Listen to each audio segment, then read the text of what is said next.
Well, while you may not have been looking and distracted with COVID news or the mayor dining inside a restaurant, his buddy's restaurant down there in Maryland, you may not have, while you've been in the midst of, Black Lives Matter and what the Flyers head coach said, or the riots in the streets, you may not have noticed. Oh, I forgot to mention this, by the way. What I was about to say is you may not have noticed how violent Philadelphia has become. Or maybe you have, and you just take it for granted at this point.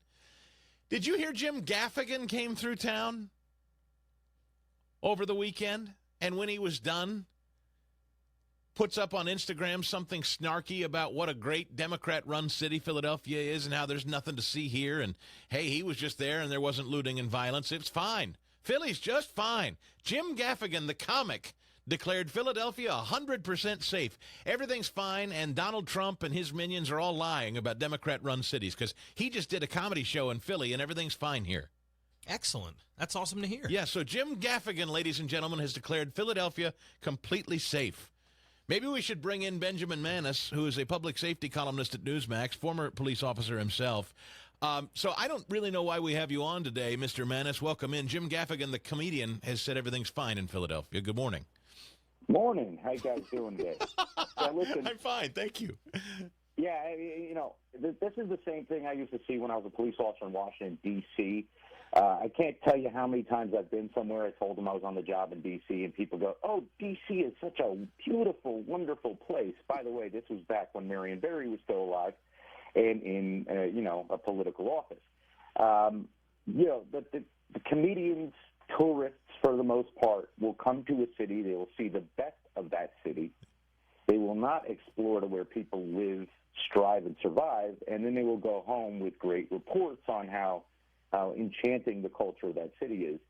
But the numbers do not lie, and the numbers are stark because last Friday we passed 300 murders for the year in the fighting city of Philadelphia.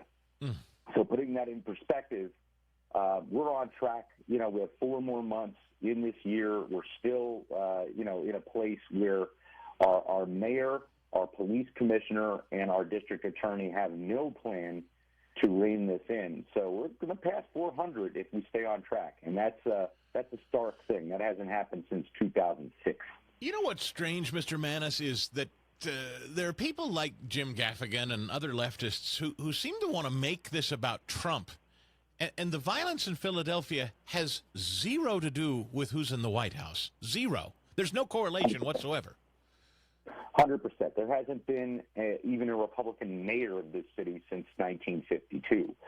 So to kind of make this even a partisan issue, tells you, forget Jim Gaffigan for a minute, 'cause I'm a big comedy fan, but, I mean, what are we going to argue about what a comedian thinks? Because, all Jim is doing is parroting what he sees in the press every day. And we know that the press is biased, and we know that the news is biased, but this is a cynical, dangerous, and if you ask me, treasonous effort on behalf of locally elected politicians, mayors, district attorneys, and governors to make this a national issue when the truth is all politics are local. Now, every one of these local leaders has the power to rein this in and has a responsibility, a constitutional responsibility, to provide public safety to their citizens. But if they side with the radicals at Black Lives Matter or Antifa, they're basically playing to their voting base. And this is a calculated thing, and you can see that because if you look at Portland, Philadelphia, Seattle, New York under de Blasio, D.C. under Bowser, you're looking at a situation where people are very coordinated in their talking points. This comes from a national level. This is an effort to blame the unrest on Trump. And the truth is there are people getting killed so that they can make their point in the streets of these cities, and it has, you were right, absolutely nothing to do Here's with Donald Trump. And by the way, Benjamin Manis with us, public safety columnist at Newsmax. Here's Portland's mayor, Wheeler. All to get it done. And so I'm saying, let's end this summer. Let's end the violence. Let's commit to that. Is that something we can all agree on, that we are done with the violence? And now let's do the hard work of acknowledging, of hearing, and understanding the pain and the suffering and the fear and the anxiety that exists in this nation around the COVID crisis, which the president initially seemed to be ignoring or poo-pooing, and the economic crisis, which is now resulting, causing so many Americans economic stress and strain, and now the work that we have to do in our communities across this nation in the wake of the murder of George Floyd. I'm up to that challenge, and I hope the president is too.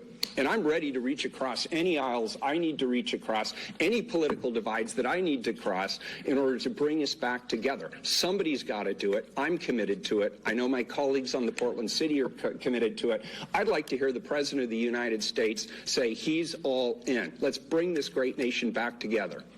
So it's a lack of unity out there. People are dying in Philadelphia because of a lack of unity. Again, back to Trump. If only we had a unifying figure in the White House, there wouldn't be as much death in the streets of Portland and Philadelphia, Mr. Manis. Yeah, I actually have a problem with the whole lack of unity argument coming from people who have literally divided their cities based on partisan lines. I mean, the truth is, going back 4 years now, every one of these cities has had an opportunity to provide a baseline for public safety and a baseline for unity. And you know what that is? The law. You might not agree with Donald Trump. You might not like Donald Trump. A lot of people don't. He's a polarizing figure. I'm from Queens. I speak Queens, so I get him. But a lot of people don't. All right? That said, once someone crosses that line and they break the law, whether you're a liberal, a progressive, a Republican, a conservative, you have an obligation under the Constitution to enforce that law. And what happened when Donald Trump was elected was the counterpunch that George Soros funded and a lot of the progressive base got behind was to elect people like Larry Krasner in Philadelphia and numerous other cities who are getting these progressive mayors and district attorneys who are basically not enforcing laws they don't agree with. So when they don't do that, they're changing the law by non-enforcement, which is illegal. So if Larry Krasner had half the intestinal fortitude of Donald Trump, he'd run for a legislative office and change the laws he doesn't agree with. Instead, what he does is not enforce the laws he doesn't agree with. He ends bail. He lets criminals out on the street. And in turn, we're seeing the murder rate skyrocket in our city. And now cities like Kenosha, well, I guess the National Guard went in and quickly kind of got things under control. But when you start to see Midwestern, quote-unquote, flyover cities, as they're derisively called by some, when you start to see those cities burning, what do you make of that, Mr. Manis? I mean, that's next-level stuff. It's one thing to see Portland, frankly, or a coastal northeastern city, fall into chaos, because I think traditionally we associate that with I don't know, more rancorous behavior in general, but not Wisconsin. Yes and no. I mean, Wisconsin, look, so Kenosha, the left is turning the word suburban into a racial dog whistle. The truth is Kenosha is a suburb of Milwaukee. It's a city, but it's a smaller, like, bedroom city where businesses sprung up. So Kenosha, it doesn't matter if it's Kenosha. It doesn't matter if it's the suburb of Minneapolis where Fernando Castillo was killed. It doesn't matter if it's Louisville where, the Breonna Taylor death occurred. The truth is this. If we keep rallying around these police shootings before we know the facts or before an official investigation has been conducted, and we let people just make up their mind based on a snippet of video without knowing anything, people are going to go crazy in the streets. Now and then it becomes a challenge to the mayor of Kenosha and the governor of Wisconsin, who are both on that progressive team. But it's a challenge to them to maintain the rule of law. And the rule of law is, hey, stay in your house, abide by the law, apply for a permit if you want to protest, because we don't know yet what's going on. And this is very scary. If you look at my last column in Newsmax, it talks about these police reforms that have been popping up. And the fact that even in Newark, New Jersey, this is not a red state by any means, right? Newark, New Jersey has ruled that their civilian review board, one of their police reforms that they were advocating against after the Obama DOJ said that there was systemic racism in the Newark Police Department. This is not by any means an all-white police department. That these were unconstitutional because what they're doing is they're we're going to ban chokeholds, or we're going to ban certain restraints, or we're going to create a civilian oversight board with no training or authority to pass public safety policy. And, even the high court in that very, very blue state has said that's not legal. So we have to lead with legal because these laws were written before this current, political deadlock that we're in, and then worry about, the repercussions and what laws need to be looked at. And that's the problem right now. Nothing is legal. I'll give you a good example. The big catchphrase that the mainstream media is saying about the protests is peaceful protests. Yeah. You know what that is? That's a red herring. Yes. Peaceful protest is just a way of getting away from the words lawful protest. And I worked in Washington, D.C., where we had, at the time, the best civil disturbance unit in the United States because every day is a protest day in D.C. It's the government seat. And, what we're seeing is if they're not getting permits, closing traffic, getting police escorts, and, accomplishing that main goal of separating the two factions in a protest, Ted Wheeler, it's not a lawful protest. So when people say mostly peaceful, they're just getting around the fact that you're not even supposed to be out there in the first place. What a brilliant point. You still have to hear Biden saying something similar. By standing and recommending that you should be deployed to, quote, dominate your fellow citizens for exercising their rights to peacefully protest, and threatening if governors didn't do something, the president would. Yeah, peaceful, but he says it too, Biden. Peaceful, the narrative is that these poor people are being put upon by Trump and law enforcement officials. They're just trying to peacefully protest. And your point is they don't legally have the right to gather without a permit. Yeah, Biden doesn't have an opinion on this. Someone, a millennial wrote that for him because he has no idea what's going on in the streets. And the truth is, if you want to peacefully protest, that's your God-given American right. But there's a process you have to go through. And you know who would ultimately hurt? So let's go back to Ted Wheeler's clip that you played.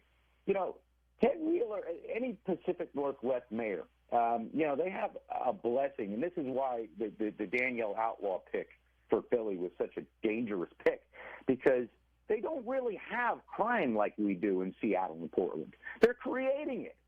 And it's because you're allowing these factions to take over the streets illegally. You know who it actually hurts? It hurts businesses. Yes. It hurts the law-abiding citizens who can't get to work. And we're seeing that in Philly. Every day, if you're subscribing to the alerts on 311, every day you'll see protests in Center City. You'll see streets closed. You'll see marches. What does that do for the essential worker who has to fight traffic and can't get to work?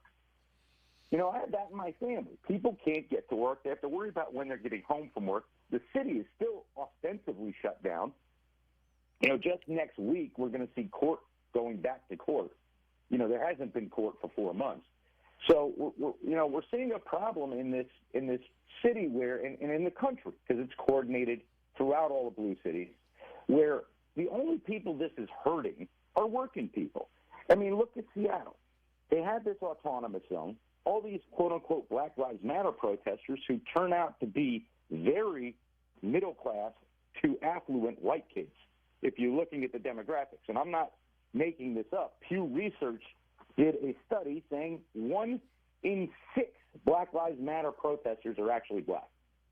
So, you're seeing these people in the name of black lives clogging up cities, creating havoc, creating anarchy. And the only casualty in Seattle thus far, other than the 2 people killed in the autonomous zone, was Carmen Best, who was the only African-American cabinet-level member of the Seattle city government. It's astounding. Benjamin Manis is the public safety columnist at Newsmax, a former police officer himself. And listen, I hope we can have you back because this is clearly, obviously, not going away anytime soon. We love your perspective, sir. Thank you. Absolutely. Well, wow.